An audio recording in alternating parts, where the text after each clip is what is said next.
सैगल निवास, पुणे। एक बड़ा सा बंगला जिसमें कम से कम 10 कमरे होंगे।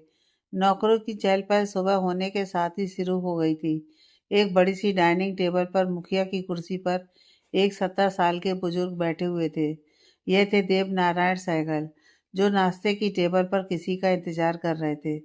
साइड की दो कुर्सी छोड़कर एक कुर्सी पर एक 50-52 साल की महिला बैठी हुई थी, जिनके चेहरे पर चिढ़ साफ झलक रही थी। उन्हें देव नारायण जी का इंतजार शायद पसंद नहीं आ रहा था, या फिर शायद वो इंसान जिसका इंतजार किया जा रहा था यह सुमन सहगल थी। थोड़ी देर में बिजनेस सूट पहने हुए एक हैंडसम सा लड़का सीढ़ियों से उतरकर आता हुआ दिखाई दिया। यह श्लोक था, जिसे देखकर देव नारायण जी के चेहरे पर मुस्कान आ गई। जबकि सुमन ने अपना चेहरा घुमा लिया, वो सीधा अपने दादाजी के पास वाली कुर्सी खींचकर बैठ गया और उन्हें मॉर्निंग विश किया। श्लोक ने सुमन जी की तरफ ना तो देखा और ना ही कोई ऐसा इशारा किया जिससे ये पता लगे कि वो वहाँ मौजूद भी हैं। यही चीज़ सुमन जी की तरफ से थी। उनको भी श्लोक के होने ना होने से कोई फर्क नहीं पड़ता था। श्लोक के आने के बाद देव नारायण जी ने एक नौकर को इशारा किया, जिसने तुरंत सबको नाश्ता सर्व करना शुरू किया। सबने एकदम शांति से अपना नाश्ता खत्म किया और नाश्ता होने के बाद टेबल से उठकर सब हॉल में आ गए। श्लोक को ऑफिस के लिए निकलना था, लेकिन वो अपने दादाजी के लिए रुका हुआ था, जबकि सुमन उन दोनों की बात सुनने के लिए वहीं पड़े सोफे पर बैठ गई और सामने टेबल पर रखी मैगजीन उठाकर पढ़ने का नाटक करने लगी। श्लोक, दादू, आप बैठ क्यों गए? ऑफिस चलिए, आज इतनी इम्पोर्टेंट मीटिंग है हमारी। फॉरेन के क्लाइंट आ रहे हैं और अयान भी यहाँ नहीं है। देव नारायण जी, बेटा, तुम कहाँ इस बुड्ढे को अब ऑफिस की सीढ़ियों चढ़ाने की बात कर रहे हो? श्लोक, ये जोक था, हंसना था इस पर। मुझे बिल्कुल हंसी नहीं आई। आप कैसी बातें कर रहे हो? लिफ्ट लगी हुई है पूरे ऑफिस में। चलो ना। देव नारायण जी, अरे लेकिन तुमको किसने बोला था कि अयान को गोवा भेज दो? श्लोक, दादू, उसके मौज मस्ती के बीच में मैं काम का बोझ उस पर नहीं डालना चाहता, और वैसे भी उसका जाना पहले डिसाइड हुआ था और फॉरेन के क्लाइंट का आना बाद में तय हुआ है। अभी आप उसको छोड़ो और मेरे साथ चलो ना। देव नारायण जी, बेटा, आज मेरे दोस्त के साथ मुझे कहीं जाना है और वो सच में ज़रूरी है। अगर मैं वहाँ से जल्दी फ्री हो गया तो पक्का आ जाऊँगा। तुम मीटिंग लंच के टाइम रख लो ना। श्लोक, आई कांट बिलीव कि आप ऑफिस को सेकंड प्रायोरिटी पर डाल रहे हैं। देव नारायण सहगल पहले कहीं और जाएंगे। देव नारायण जी, अभी तुमको देरी नहीं हो रही है? अगर नहीं हो रही है तो तुम बैठो यहाँ आराम से, मैं जा रहा हूँ अपने दोस्त के पास। इतना बोलकर देव नारायण जी वहाँ से उठकर बाहर निकल जाते हैं और ड्राइवर को आवाज़ देते हैं, जो उन्हें लेकर उनके दोस्त के यहाँ निकल जाता है, जबकि श्लोक उन्हें हैरानी से जाते हुए देखता रहता है। फिर खुद भी ऑफिस के लिए निकलने लगता है। सुमन, जो अब तक मैगजीन पढ़ने का नाटक कर रही थी, वो अब टेबल पर जोर से मैगजीन को पटकते हुए बोलती हैं, मैं सब जानती हूँ कि तुमने जानबूझकर अयान को गोवा भेजा है, ताकि सारी इम्पोर्टेंट मीटिंग तुम अटेंड करो और वो कुछ ना सीख सके। तुम्हारे इस प्यार के दिखावे में वो और पापा जी फंस सकते हैं, मैं नहीं। श्लोक, जो बाहर जाने के लिए अपने कदम बढ़ा चुका था, वो अचानक रुक गया और मुड़कर वापस आया और बोला, आप तो सब समझ गईं, लेकिन आपका बेवकूफ़ बेटा नहीं समझ पाया। So sad. इतना बोलकर वो अपने सनग्लासेस आंखों पर चढ़ाकर बाहर निकल गया। श्लोक तो सुमन को जवाब देकर निकल गया था, लेकिन सुमन यह सब सुनकर अंदर तक सुलग गई थी। उन्हें इस वक्त श्लोक से ज़्यादा अपने बेटे अयान पर गुस्सा आ रहा था। वो तुरंत अपना फ़ोन निकालती हैं और अयान को कॉल मिला देती हैं, लेकिन अयान उनकी कॉल का कोई जवाब नहीं देता है। 3-4 बार लगातार फ़ोन करने के बाद भी जब सामने से कोई रिस्पॉन्स नहीं मिलता, तो आखिर में वो झल्ला जाती हैं और अपना फ़ोन गुस्से में आकर सोफे पर पटक देती हैं। वो खुद से ही बोलती हैं, एक नंबर का पागल है मेरा बेटा। ऐसे लोग इसे अपने प्यार के दिखावे में फंसा रहा है, लेकिन इस लड़के को कुछ समझ नहीं आता है। जब अपना ही सिक्का खोटा निकले तो दूसरे से क्या शिकायत करना। न जाने इसकी आंखों में श्लोक के प्यार की पट्टी कब हटेगी। एक बार, बस एक बार मुझे मौका मिल जाए तो अयान को इस श्लोक के साए से भी दूर कर दूंगी मैं। वो गुस्से से भुनभुनाती हुई घर में इधर उधर टहलती रहती हैं। दूसरी तरफ श्लोक अपनी गाड़ी में बैठकर सबसे पहले अपने असिस्टेंट राघव को कॉल मिलाता है, लेकिन फ़ोन बिजी आता है। वो फिर से फ़ोन मिलाता है। इस बार दूसरी तरफ से आवाज़ आती है, गुड मॉर्निंग सर। श्लोक, गुड मॉर्निंग राघव, क्या तुम ऑफिस पहुंच गए? राघव, जी सर। श्लोक, तुम्हें एक ज़रूरी काम करना है अभी। राघव, क्या काम करना है सर? श्लोक, जो फॉरेन से हमारे क्लाइंट आने वाले थे आज, उनकी मीटिंग का टाइम क्या था? Raghav, wait a minute sir, let me check. Shlok, हाँ। राघव, सर 11 बजे है। श्लोक, एक काम करो, कैसे भी करके उनको 1 बजे के बाद लंच मीटिंग पर बुलाओ। राघव, लेकिन सर। श्लोक गुस्से से, तुम्हें लेकिन बोलने की सैलरी नहीं देता हूँ मैं।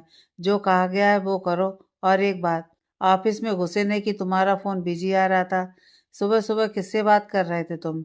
राघव, जी वो मेरी। श्लोक, गर्लफ्रेंड?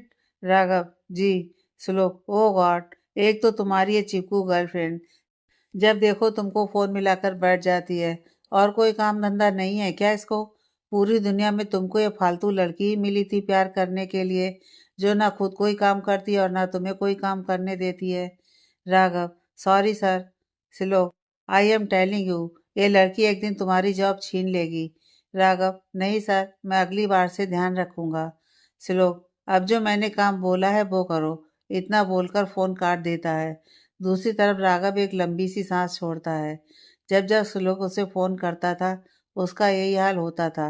राघव एक स्मार्ट लड़का था, लेकिन श्लोक से बहुत ज़्यादा डरता था, और श्लोक को उसकी गर्लफ्रेंड से बहुत ज़्यादा चिढ़ थी, क्योंकि वो राघव को काम के समय फ़ोन किया करती थी। हालांकि श्लोक ने राघव की गर्लफ्रेंड को नहीं देखा था, लेकिन उसने अपने मन में उसके लिए यही धारणा बना रखी थी कि वो एक बेवकूफ़ किस्म की लड़की है। दूसरी तरफ देव नारायण जी अपने दोस्त के घर पहुंचते हैं, जो कि एक रिटायर्ड डॉक्टर थे, और उनका बेटा भी एक डॉक्टर था। घर का नौकर उन्हें सीधा स्टडी रूम में ले जाता है, जहां डॉक्टर जगमोहन राय और उनका बेटा देवेन राय एक साथ बैठे हुए होते हैं। दोनों के ही चेहरे के हाव भाव थोड़े सीरियस होते हैं। देवेन उठकर देव नारायण जी के पैर छूता है और उन्हें बैठने को बोलता है। देव नारायण जी, अरे भाई, तुम बाप बेटे ने ऐसी शक्ल क्यों बनाई है, जैसे कुछ बुरा हो गया है? जगमोहन जी, नारायण, सच में बुरी खबर ही है।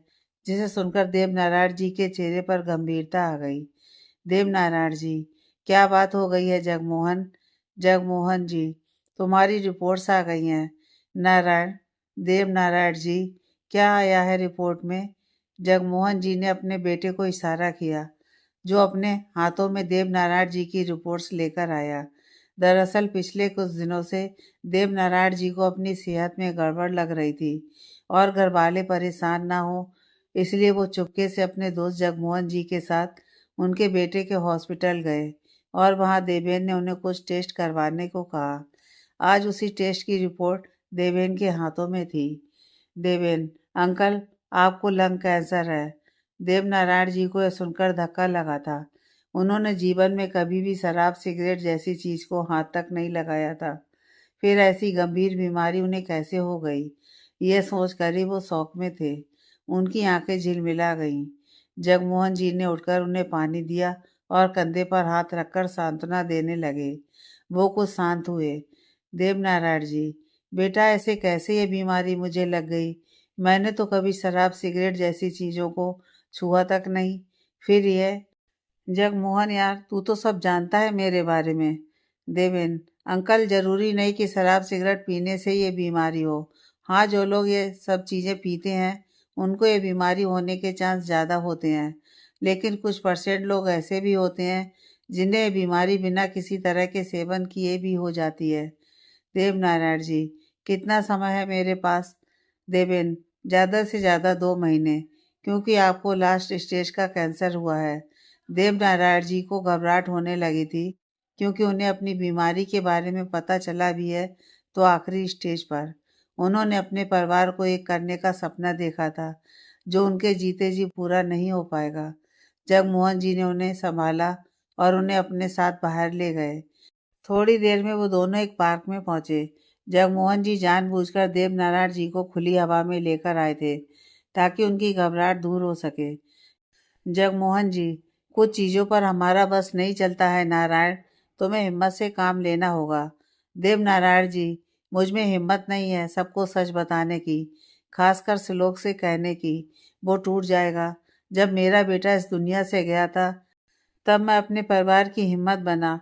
श्लोक की माँ जब इस दुनिया से गई तब मैंने उसे पाला, उसने अपनी दुनिया मुझ में बसा ली। लेकिन जब मैं ही नहीं रहूँगा तो उसका क्या होगा? अयान को संभालने के लिए उसकी माँ है और श्लोक भी, लेकिन श्लोक को संभालने वाला कोई नहीं है। उसके सख्त व्यवहार के पीछे छुपे नर्म दिल इंसान को देखने वाला कोई नहीं है। जगमोहन जी, श्लोक की शादी करवा दो। कोई तो होगी तुम्हारे बाद जो उसे संभाल लेगी, उसका अकेलापन बांट लेगी। तुम भी निश्चिंत हो जाओगे। देवनारायण जी, श्लोक ने आजकल किसी को भी अपने नजदीक नहीं आने दिया है। मैं नहीं जानता कि उसकी लाइफ में कोई है भी या नहीं। जगमोहन जी, तो तुम ले आओ किसी को। देवनारायण जी, हाँ मैं देखता हूँ इस बारे में, लेकिन एक बात का वादा करो तुम मुझसे। मेरी इस बीमारी की बात तुम और देवेन कभी भी मेरे घर पर नहीं बताओगे। जगमोहन, लेकिन क्यों? और आखिर कब तक छुपा पाओगे यह सब? एक ना एक दिन तो सारा सच सामने आ ही जाएगा। देवनारायण जी, तब की तब देखेंगे, फिलहाल इस राज को राज ही रहने दो। वो दोनों अभी बात कर ही रहे थे कि अचानक सड़क पर एक लड़की के जोर जोर से बोलने की आवाज आई। उस तरफ काफी भीड़ लगी हुई थी। उत्सुकतावश दोनों दोस्त भी उस ओर बढ़ गए ताकि देख सके कि आखिर माजरा क्या है। जब वो वहां पहुंचे तो देखा दो लड़कियां खड़ी हुई थीं, जिनमें से एक के हाथ में कुत्ते का बिल्ला और दूसरी ने एक लड़के का कान पकड़ रखा था। हालांकि देवनारायण जी को उनकी शक्ल नहीं दिख रही थी, क्योंकि वो पीछे की तरफ खड़े थे। जिसके हाथ में पिल्ला था वो जोर जोर से बोल रही थी, सालू तो इसको छोड़ना मत, इसे भी तो पता चले कि दर्द क्या चीज है। वो लड़का करा रहा था और भीड़ की ओर याचक नजरों से देख रहा था। फिर बोला, अरे कोई तो समझाओ इन पागल लड़कियों को। एक कुत्ते के पिल्ले के लिए मेरे कान में दर्द करवाए जा रही हैं। लड़की, ओए सुन, तुझे अपना दर्द नजर आ रहा है? इस बेचारे बेजुबान जानवर का दर्द दिखाई नहीं देता? बाइक कैसे चढ़ा दी तूने इसके पैर पर? इसको कितना दर्द हो रहा होगा, सोचा कभी तूने? लड़का, अरे मेरी माँ, ये अचानक से बीच में आ गया। लड़की, अरे तो तू अंधा है क्या? तुझे दिखाई नहीं दिया था तो ब्रेक मारने थे ना। तू तो इसको मार के भागने वाला था, वो तो सालू ने तुझे पत्थर मार के रोक दिया। अगर मुझे बाइक चलानी आती ना तो तेरे ऊपर ही बाइक चढ़ा देती। दूसरी लड़की, सालू, जिसने लड़के के कान पकड़ रखे थे, वो धीरे से उस लड़के के कान के पास जाकर बोली, देख भाई, मेरे भी हाथ दर्द करने लगे हैं। अब जल्दी से तू अपनी गलती की माफी मांग ले, वरना यह झांसी की रानी तुझे यहीं फांसी पर लटका देगी। उस लड़की की आवाज सुनकर देवनारायण जी को हंसी आ गई। लड़के ने हाथ जोड़ दिए और बोला, दीदी मुझे माफ कर दो, आगे से मैं कभी बाइक लेकर घर से नहीं निकलूंगा, अब से पैदल ही आया जाया करूंगा। लड़की, ठीक है सालू, इसे छोड़ दे। अगली बार यह दिन याद कर लेना, कोई ऐसी हरकत करने से पहले। सालू ने लड़के को छोड़ दिया। लड़का अपने कान सहलाता हुआ अपनी बाइक लेकर निकल गया। अब भीड़ भी छट गई तो दोनों लड़कियां मुड़ी। देवनारायण जी तो देखते ही रह गए। दोनों लड़कियां काफी खूबसूरत थीं और जिसके हाथ में पिल्ला था उसके चेहरे पर एक अलग ही सौम्यता थी जो हर किसी को अपनी ओर खींच ले। जिस लड़की के हाथ में पिल्ला था वो लड़की उस पिल्ले को प्यार से पुचकारती रही और देवनारायण जी को क्रॉस करते हुए पार्क में चली गई। देवनारायण जी और जगमोहन जी भी वापस पार्क में आ गए और बेंच पर बैठ गए। दोनों लड़कियां भी उनसे अगली बेंच पर बैठी हुई थीं। देवनारायण जी की नजरें बार बार उसकी तरफ जा रही थीं, तो जगमोहन जी ने इशारे में पूछा, क्या हुआ? तो देवनारायण जी बोले, मुझे यह लड़की श्लोक के लिए पसंद आई है। जगमोहन जी हंसने लगे और बोले, मैंने तुझे बहू ढूंढने का आइडिया दिया, इसका मतलब यह नहीं कि तू राह चलती किसी भी लड़की से श्लोक की जोड़ी बना दे। श्लोक का स्वभाव जानता है ना तू? उसको संभालने के लिए जो हमें चाहिए उसे ढूंढने में हमें समय लगेगा। देवनारायण जी, अरे श्लोक को संभालने वाली ऐसी होनी चाहिए, ऊपर से कड़क, अंदर से नर्म दिल। देखा नहीं उस लड़के को कैसे डांट रही थी और पिल्ले के लिए कितना प्यार भरा हुआ है इसके दिल में। मैं नहीं जानता, लेकिन इस लड़की को देखकर एक अटैचमेंट सी महसूस हुई मुझे। क्या पता भगवान ने कुछ सोच रखा हो। जगमोहन जी, अब तू फिल्मी बातें कर रहा है। इस लड़की के बारे में तू जानता ही क्या है? कौन है, क्या करती है? देवनारायण जी, वो तो जान ही लेंगे। चल मेरे साथ। और अब वो उन दोनों लड़कियों की ओर बढ़ जाते हैं ताकि उनसे बात कर सके, उनके बारे में जान सके। उनके पीछे ही जगमोहन जी भी पहुंच जाते हैं उन लड़कियों के पास। दोनों लड़कियां आपस में बातें कर रही थीं और साथ ही उस पिल्ले के साथ खेल रही थीं। अचानक से दोनों बातें करते करते रुक जाती हैं जब उनकी नज़र अपने सामने खड़े बुजुर्ग पर जाती हैं। देवनारायण जी उनसे बोलते हैं, नमस्ते बेटा जी। दोनों लड़कियां उनको पहले तो हैरानी से देखती हैं, फिर जिस लड़की ने पिल्ला हाथ में ले रखा था वो बोलती है, जी नमस्ते।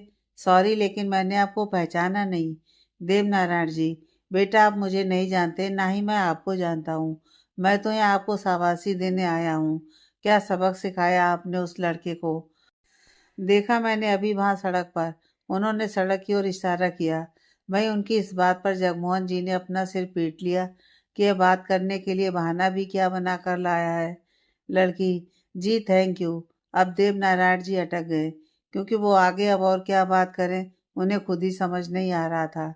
लेकिन हिम्मत हारने वालों में से वो थे नहीं, तो उन्होंने दिमाग लगाया और बोले, आप दोनों रोज आते हो यहाँ? मतलब देखा नहीं पहले कभी आपको यहाँ? सो पूछा।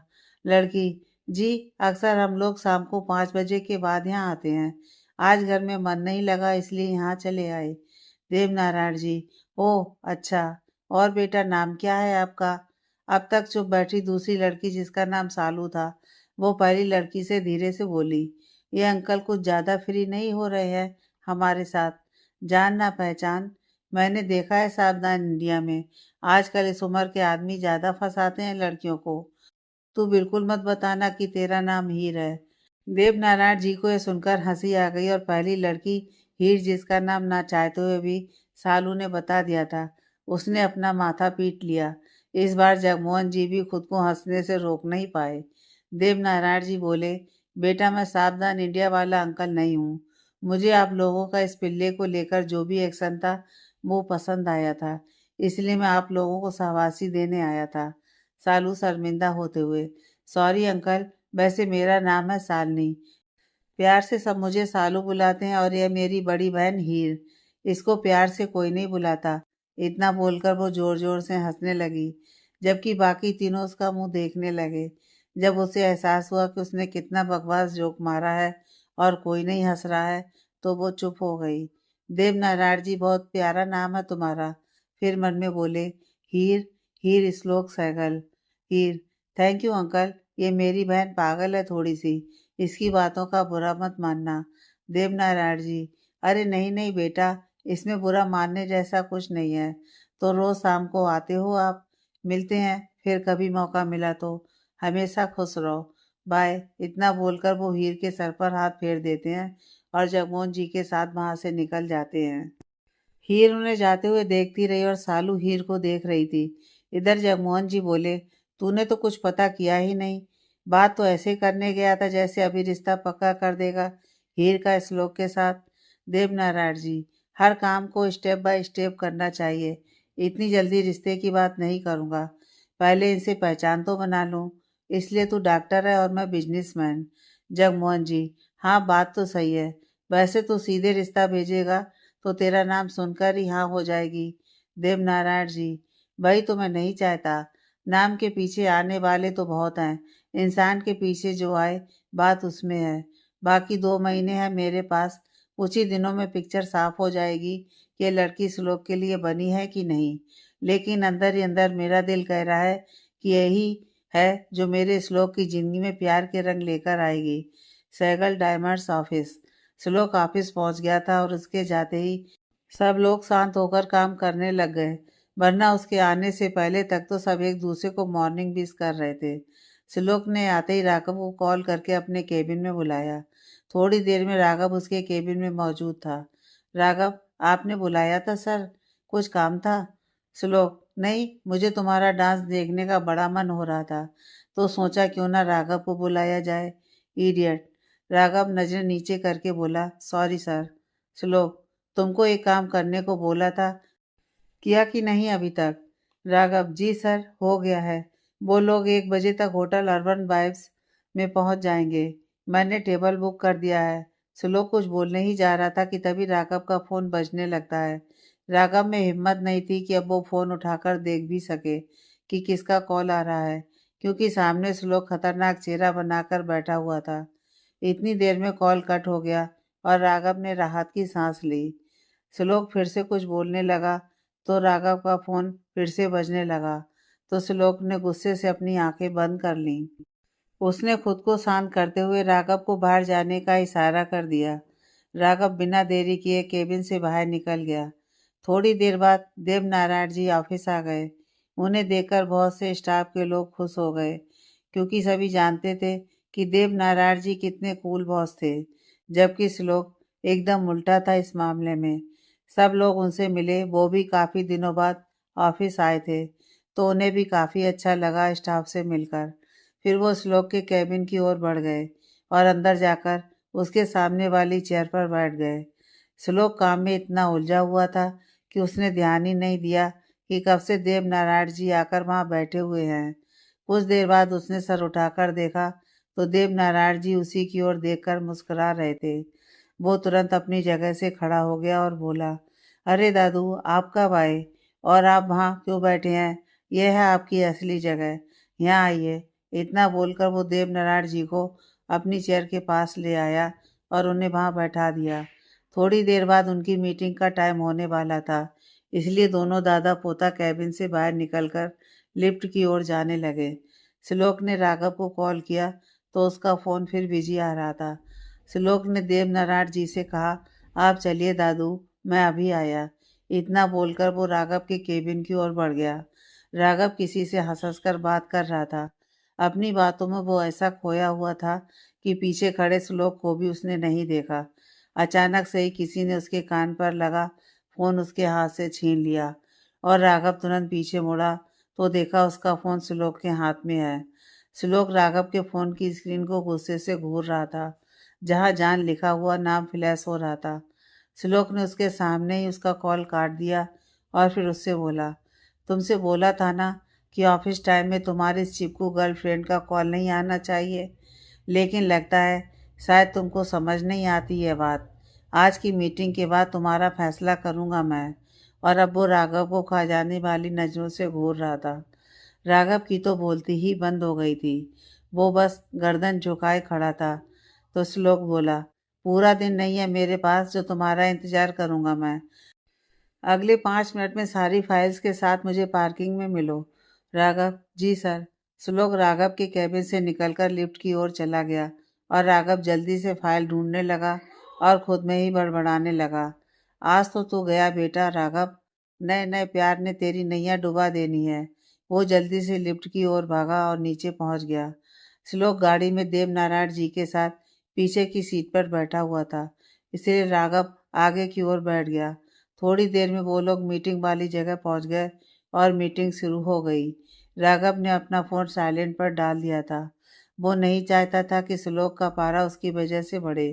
करीब 1 घंटे तक ये मीटिंग चली, जिसमें श्लोक की उम्मीद के अनुसार सारी बातें फाइनल हो गई थीं और अब वो लोग लंच करने लगे थे और फिर क्लाइंट से विदा लेकर देव नारायण जी को घर छोड़ते हुए फिर से ऑफिस आ गए। ऑफिस पहुंचते ही श्लोक ने राघव को अपने केबिन में आने का बोल दिया। राघव भगवान को याद करते हुए उसके केबिन में गया। श्लोक एकदम घूरती हुई नजरों से उसे देख रहा था, जो कि राघव के लिए किसी धमकी से कम नहीं था। कुछ देर बाद श्लोक बोला, क्या करूं तुम्हारा, बोलो। Raghav, sorry sir. श्लोक, व्हाट सॉरी? तुम जानते हो तुम्हें मैंने पिछले 3 साल से अपना असिस्टेंट क्यों बना रखा है? क्योंकि तुम अपने काम में परफेक्ट थे, लेकिन जब से ये लड़की तुम्हारी ज़िंदगी में आई है, तुम अपने काम पर फोकस नहीं कर पा रहे हो। तुम्हारा ज़्यादा वक्त फ़ोन पर बात करते हुए निकल जाता है। ऑफिस टाइम में वो तुम्हें कॉल करती है। कितनी बेवकूफ़ लड़की है वो, जिसे इतना तक पता नहीं है कि किसी के ऑफिस टाइमिंग में उसे कॉल नहीं किया करते। एक टाइम फिक्स क्यों नहीं कर लेते तुम? रात को बात कर लिया करो। तुम इतने स्मार्ट हो, मुझे लगा था कि तुम एक स्मार्ट लड़की अपने लिए पसंद करोगे, लेकिन यहाँ तो ऐसा लगता है कि तुम किसी सिली स्कूल गर्ल से दिल लगा बैठे हो। राघव, सॉरी सर, लेकिन वो बेवकूफ़ नहीं है, बस दिल की साफ़ है। जो भी बात होती है वो मुझसे शेयर कर लेती है। मैं काफ़ी टाइम से उसको लाइक करता आया हूँ। बस 2 महीने पहले ही उसको बताया मैंने, तो बातें ज़्यादा कर लेते हैं जब भी मौका मिलता है। उसके घर में किसी को भी नहीं पता हमारे बारे में, और सेम मेरे घर में मैंने अभी तक किसी को नहीं बताया। तो रात में घर पर बात नहीं कर सकता मैं भी। सॉरी अगर आपको मेरी बात गलत लगी हो तो। लेकिन मैं वादा करता हूँ कि अगली बार से मेरी वजह से आपको कोई काम डिस्टर्ब नहीं होगा। श्लोक मन में, दिन भर की सारी बातें कौन अपने बॉयफ्रेंड से शेयर करता है? बेवकूफ़ ही है ये लड़की, और उससे भी बड़ा बेवकूफ़ ये राघव है जो इसकी इतनी बकवास सुनता है। बोर नहीं हो जाता है ये? दूसरी तरफ राघव अपने मन में सोच रहा था, सर की खुद तो कोई गर्लफ्रेंड है नहीं, ये क्या दूसरों की फीलिंग को समझेंगे। दोनों ही अपनी सोच से बाहर आए जब श्लोक का फ़ोन बजने लगा। उसने कुछ देर बात की और फिर बोला, okay, I will tell you what I can do in this matter. Raghav, क्या हुआ सर? श्लोक, जिस डील की मीटिंग के लिए हम अभी गए थे, वो लोग चाहते हैं कि उसका सारा काम मॉरिशियस से हो, यानी कि उनके देश में। उस सब में 20 दिन का समय लगेगा, और अचानक से यहाँ का काम छोड़कर मैं कैसे जाऊँगा? अयान भी नहीं है यहाँ।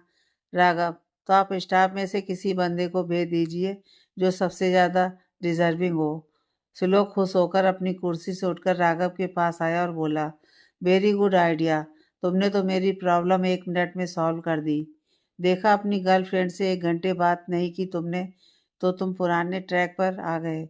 सोचो अगर 20 दिन तक तुम उससे ना मिले तो तुम फिर से पहले जैसे बन जाओगे, काम में परफेक्ट। राघव हैरान होकर, क्या मतलब है आपका सर? श्लोक ने उसे एक डेविल स्माइल दे दी। श्लोक के क्लाइंट की डिमांड पर किसी न किसी को तो मॉरिशियस जाना ही था। अब राघव को लगने लगा कि शायद उसने गलत आइडिया श्लोक को दे दिया है कि कंपनी के किसी लायक स्टाफ को भेज दो, क्योंकि जिस तरह से श्लोक की नज़र राघव पर टिकी हुई थी, उससे राघव इतना तो समझ गया था कि श्लोक के दिमाग में क्या चल रहा है। श्लोक, तुम मेरी बात का मतलब पूछ रहे थे ना कि मैं क्या कहना चाह रहा हूँ? समझ तो राघव भी गया था कि श्लोक की बात का क्या मतलब है, और अब वो उसी के ऊपर बम फोड़ने वाला है जिसके लिए राघव ने खुद को मन ही मन तैयार कर लिया था। वो बोला, जी सर। श्लोक, मेरा मतलब यह था कि you are the lucky one, मेरी कंपनी के बेस्ट एम्प्लॉय तो तुम ही हो। इस डील की सारी जानकारी है तुम्हें, सो तुम ही जाओगे।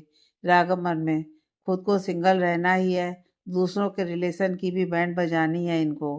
श्लोक, क्या सोचने लगे? राघव, सर मैं कैसे जा सकता हूँ? अगर मैं चला गया तो आपका सारा काम इफेक्ट हो जाएगा।